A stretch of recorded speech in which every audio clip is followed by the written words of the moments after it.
the most underrated habit in making money and creating wealth, and is so much hated, is saving.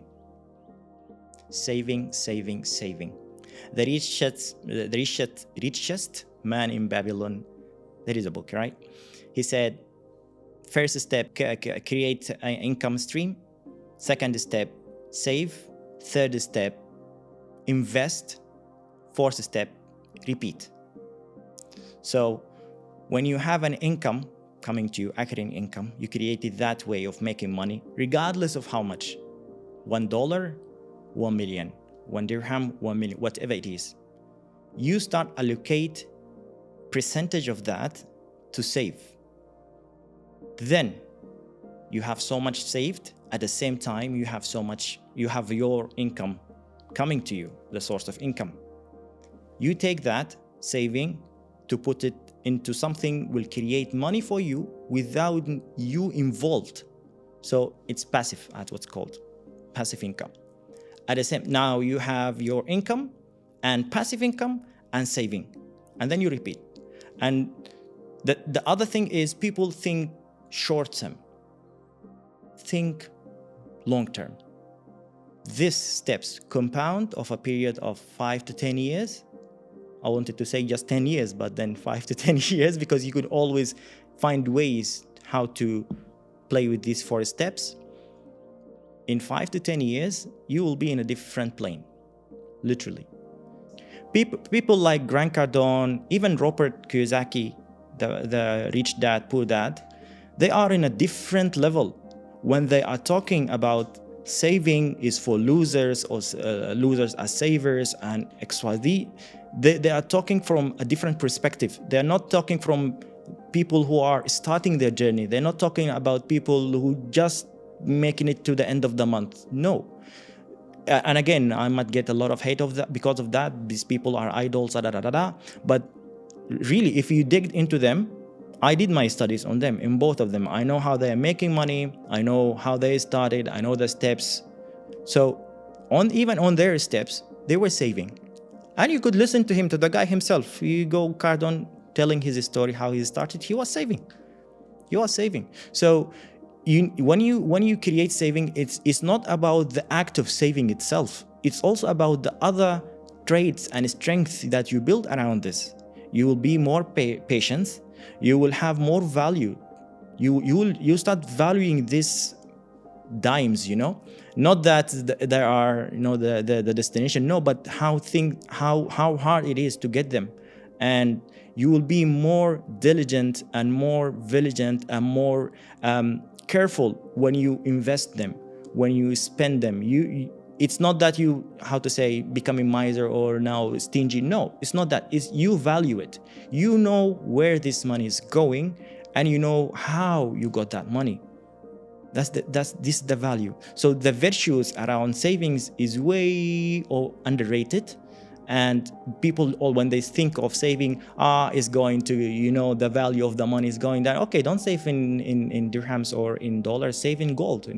You could save in so many ways. You just creating excuses for yourself not to start making money, not to start creating wealth, not to start taking accountable steps, responsible steps to have your financial freedom. It's just excuses. It's easier to make an excuse than to do things. It's easier. It's way easy. It's way easy for me to stop. It's way easy for me to sleep now. Why should I come to the interview at 12? I could come to 12:30. It's easier, right? But it's hard to commit. It's hard to do work. It's hard to wake up on time. It's hard to have the discipline. Most of the people, 90 to 95 of the people, they will start something new. Let's say if it's new, they will start something new. They will give up in a week time. Sometimes it's not. They don't make it even to a week. And I say this again out of experience because I've been there. I've been one of these people. I've been someone who start a habit, 3 days, 5 days, fuck it, I'll go back to the old. I've been there. But the moment that you build the discipline, you build the system around the discipline, you are unstoppable. Really, nothing can stop you, nothing.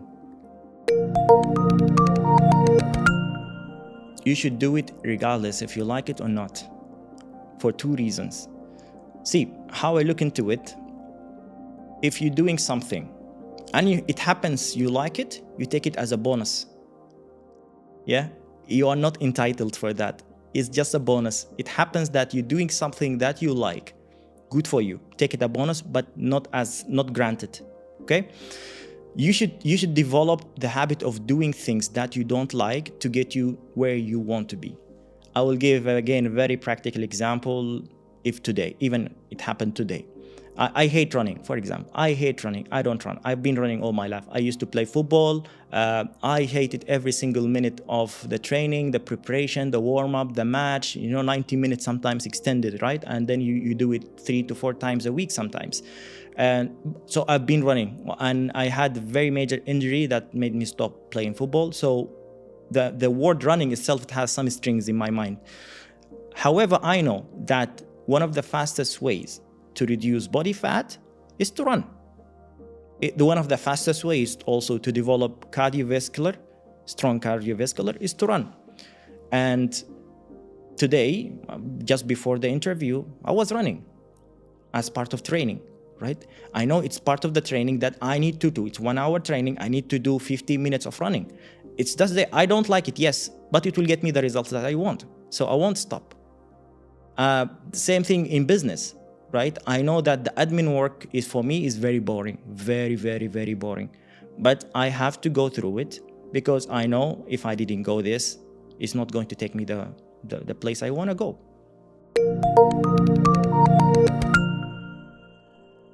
This is a very tricky question. Not because the way you asked it, but also when I look back, I see that I always had this mantra in my head. I don't know where I got it from. It's if someone can do it, I can do it. I don't know if I told you this story, but I memorized Quran when I was younger, like 8 years old. I memorized Quran, and I remember I'm like 6 years old, 5 years old. I would be reading the page, and I'm like, this page is very difficult. I'm telling to myself. When I was a kid, I'm a very quiet kid, okay? So I'm talking to myself, this page is very difficult to memorize. How could someone, XYZ, one of my classmates, memorize it? And I will keep repeating this in my head. I'm like, if they did it, I can do it too. And just next day or same day, I would be like memorizing. So this is one. Same thing when it comes to business also. I would say, how come this campaign for XYZ brand worked and not for me? And then I will irritate, I'll try where I went wrong. I will reverse engineer so many times till I find where I went wrong.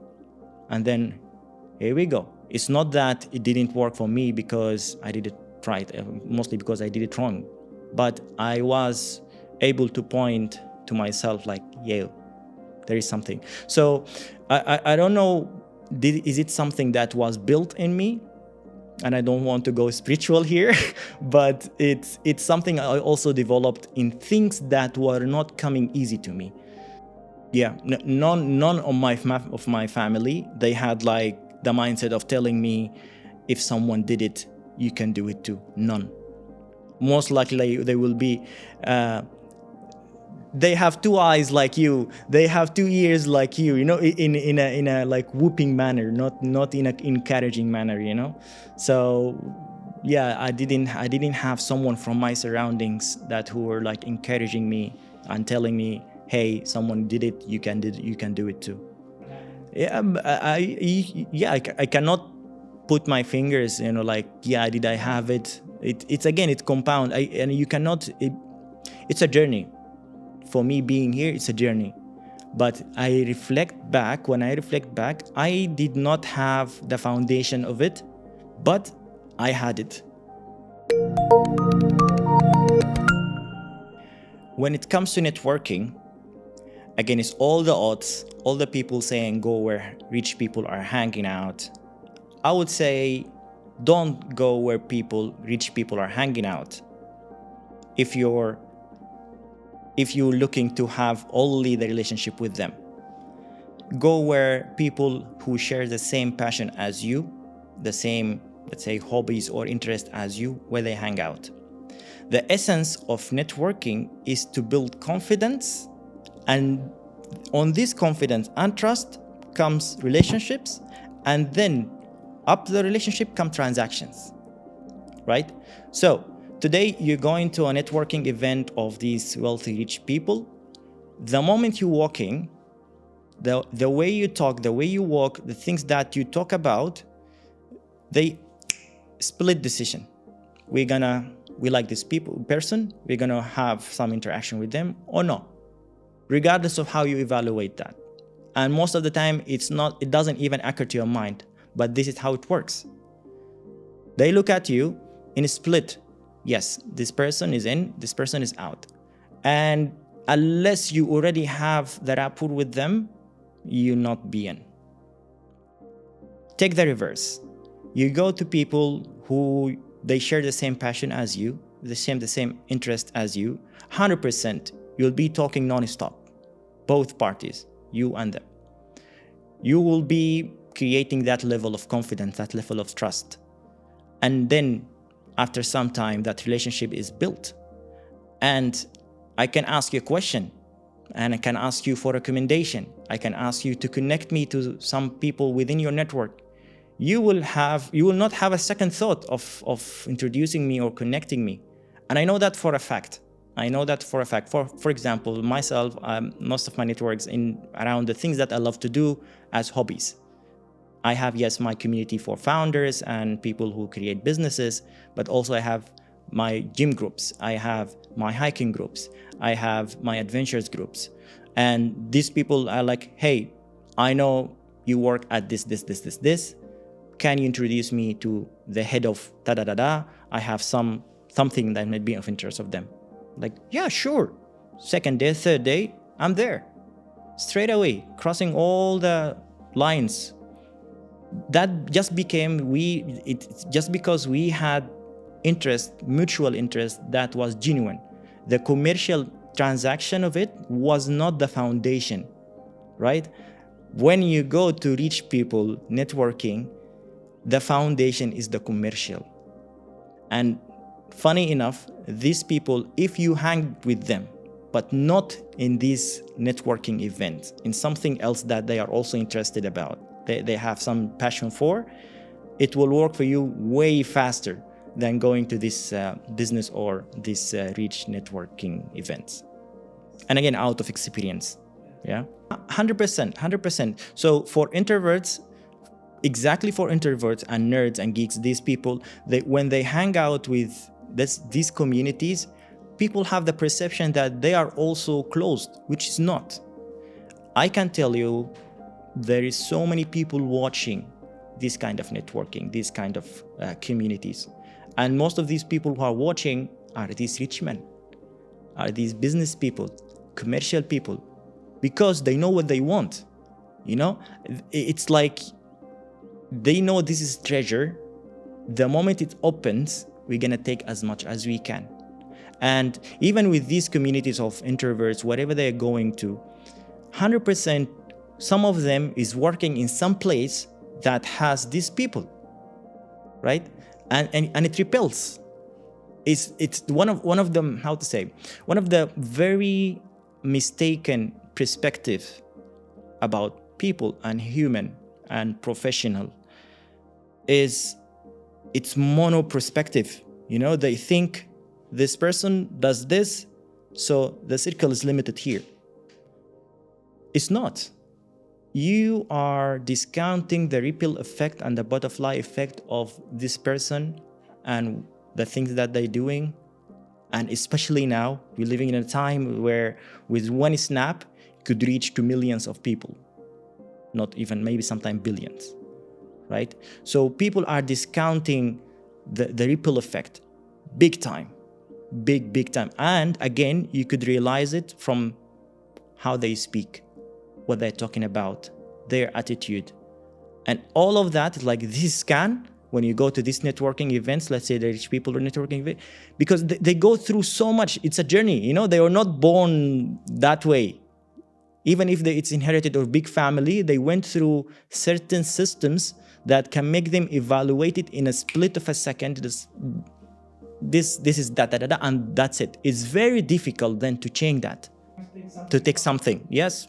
So that's why I said, if you met them on the things that they love to do, you will have high chances to access than going to these specific events. And again, I say it from experience. I have so many stories about that. I had one of my flatmates 5 years ago who used to work in a PRO company, and one of their clients was filthy wealthy man. He would never meet them in the office. I'm telling you, he's always hanging out in certain sport. He would tell them, at this time, I will be there playing this. Come, meet me there. So, and when he goes, like, he would come and tell me, like, Hafiz, I met XYZ, very prominent name, okay? Met XYZ, and around him were like all of these people with prominent brands. So it tells you something, right? And again, look, he's a PRO, I'm in financial services. From a broad view, there is nothing could maybe intervene between us, but we're living in the same place. So the story came to me and I understood something. And that's what I said. People discount the ripple effect, how things could go. And again, we're living in this time.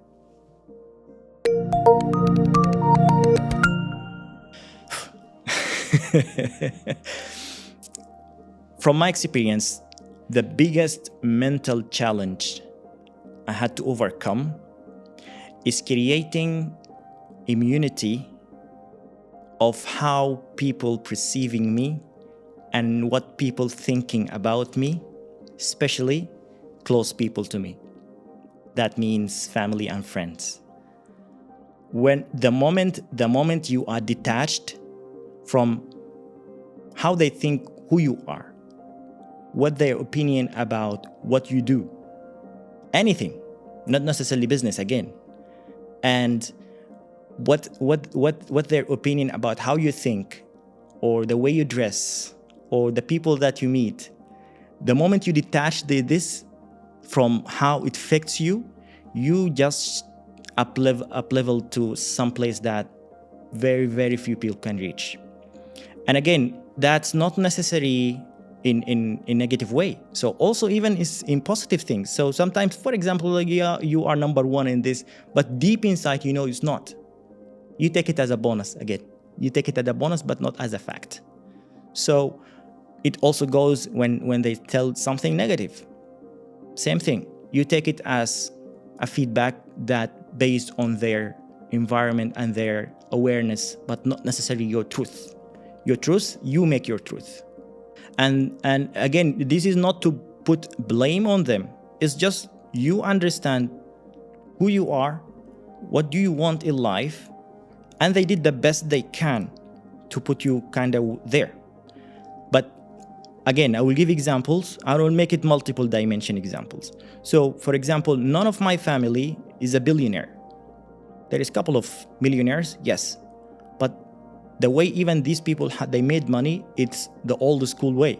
It's not something that I want to do. So I took a different approach.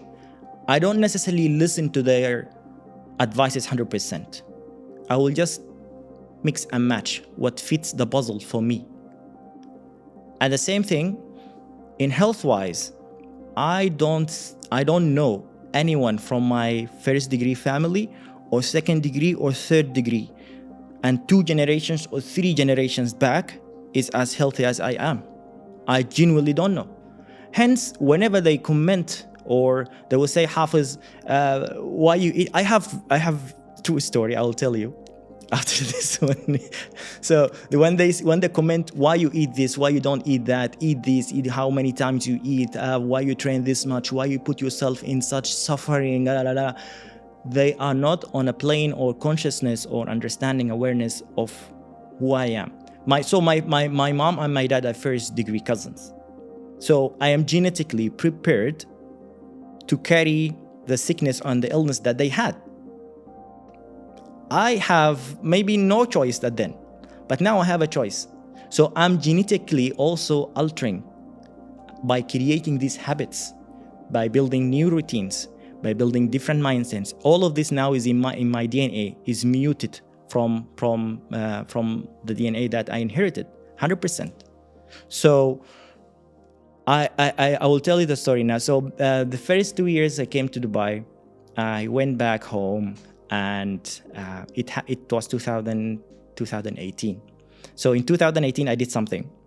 I enrolled in a fitness challenge that I reduced my body fat percentage from 29-30 into 11%. I was shredded as fuck. And I did that in 6 months. So the program was 90 days. I did it 2 times. It was based on 0 carbs. Okay? 0 carbs. Imagine, and I know for so many countries and cultures, rice and bread is like the foundation of the meal. You know, you cannot have anything without that. So going from this to that. And I did it on purpose 2 times because I wanted to build the habit, the routine, and the lifestyle. So since then, okay, let's say since 2017, I train 6 days a week, non-stop, regardless of where I am. 6 days a week is a must. If 5 days, not less than that. So anyways, I came back home, and apparently I'm way thinner than the last time they saw me. So my grandmother was sitting there, may her soul rest in peace, and her friend was visiting, and then my mom was there. And I came in and I said hi, and I sat on a couch. And my grandmother's friend, she did not pay attention / recognize me. And after some time, I did one interaction in the conversation, and then she leaned forward to my grandma. She was like, "Is this Ahmed?" And I heard her. I was like, "Yeah, that's me." And she said, "What happens?" I said, "What happened?" She said, "We know people go to the UAE, they come back fat that the airplane seat will not be, enough for them. What happened to you?" I told her, "You know what? Maybe I'm the healthiest one in the family that you know and I know." And she's like way older, so like, and she did not understand it, and she did not want to go further. It will create, a little bit of attention. So this is true story. My mom told me, "I think you are sick, but you are hiding it from us." I swear. I was like, "Mom, no. Why would I hide it? First of all. Second of all, why you think I'm sick?" You see, again, this comes the environment and the awareness and the level they are at. Why you think I'm sick? Why you don't think that I'm healthy? And you could tell someone is healthy or no. But again, for them, it's not.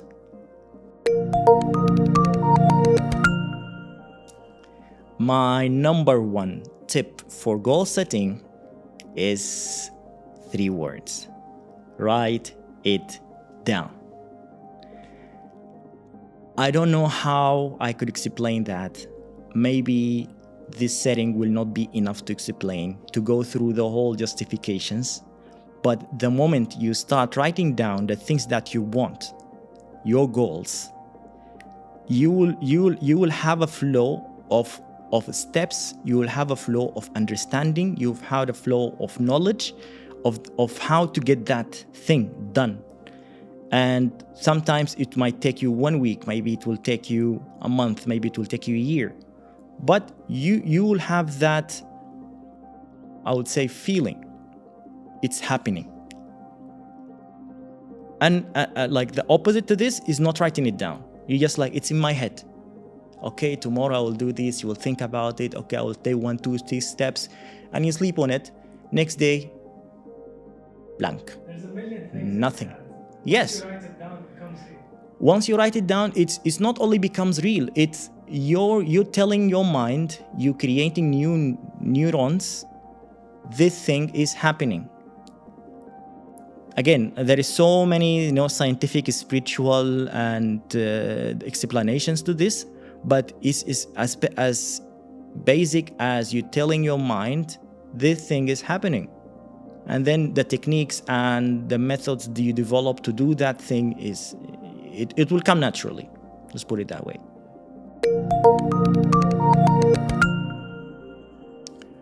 My take on affirmation is I 1000% believe in them. I do them every single day, multiple times through the day. And I could debate on that till the end of my life. Just easy one, very easy one, very common, very known one. Regardless of what religion that you follow or you believe in, you have a prayer, right? Right or wrong? You have a prayer. What's any prayer start with? Any prayer you do, it starts with what? Affirmation. So when you do affirmation consciously, you're just taking the prayer into another level. That's why, let's say in Islam, you have khushu', and the same thing in Christianity, same thing in whatever, Buddhism, Jewish, all of it. There is affirmations, and you do them multiple times through the day. You cannot tell me, you cannot convince me that affirmation doesn't work.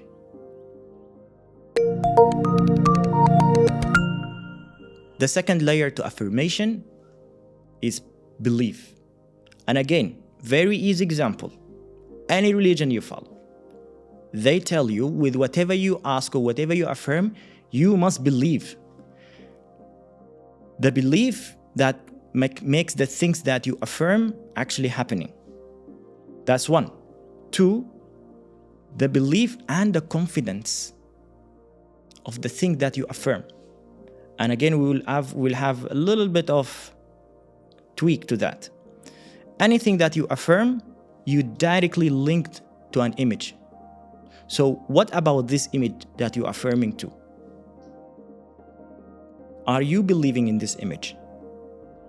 So we will take an easy one again.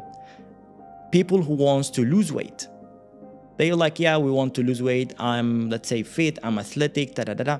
But the moment they say that, what is the image there? Unfortunately now, you cannot see it, I cannot see it. They themselves, they can only, if they are truthful and honest, they can tell you, yes, I have this image of fit body, if they are like to being truthful.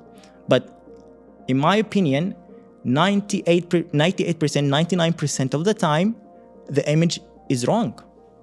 It's not what they are affirming. Hence, they don't have that density of belief and the confidence of what they are affirming to. Look, you could be affirming something that maybe is not incoherent with what you're doing now, but if you affirm with belief and confidence, you could be that 100%. Because the moment you have the belief and then you have the confidence, this will push you to do things pursuing the image that you pursue, the image that you want to, you created, you affirming to. So if, let's say, the example that you gave. So if let's say I'm an accountant today, okay? I'm affirming that I'm a football player or basketball player. And then I started doing what will take me there because I believe and I'm confident, I will be there. Yes, there is so many other factors that maybe more people will be more skillful than you. You today started early, and that's all valid. That's all valid. But again, if we are talking about the possibility, it's possible. The most effective leadership hack that I personally use, and it's working magic for me, is telling your people, give them glimmers of what's their potential like, what they can do, what they can achieve, whether you are in or out of their life. The amount of, performance, loyalty, sense of belonging, going upward and onward toward achieving the organization goal, you cannot measure. You cannot measure. And again, if we going to link it to something that we mentioned early on the interview, that you set them free. Like, you guys, I know you can achieve XYZ. And again, you justify it. It's not something delusional. No, you tell them, because this, you can do XYZ, and you let them go. If they are with you within the organization or not. And as simple as energy, if they are meant to be there, they will be there and they will grow. If they are not with you, they are going to grow somewhere else, because you set them free. But make sure you 100%, the people who will stay, they will give you their 2000%. And I know that for a fact. I know that out of experience. I know people who are still working with me. They are giving me their 2,000, 3,000%, and I'm trying to be as generous as possible with them. And I know people who are not working with me now, but till date, they are in touch with me. They are telling me what they are achieving. I'm celebrating with them from the bottom of my heart. I'm so happy for them, whatever they are doing, whatever they are achieving. And I have 0% jealousy or enviness or regression or none of that. I'm genuinely happy for them, because I was able to add this 0.000% of confidence to their to tell them what they can achieve and how potential they have within themselves, and they actually did it, whether again they were with me or not with me. And this is the whole essence actually of being in this life, being human, that adding value to people. And whenever it's crossing paths between what they want to be and what you can actually add value to them, it's like.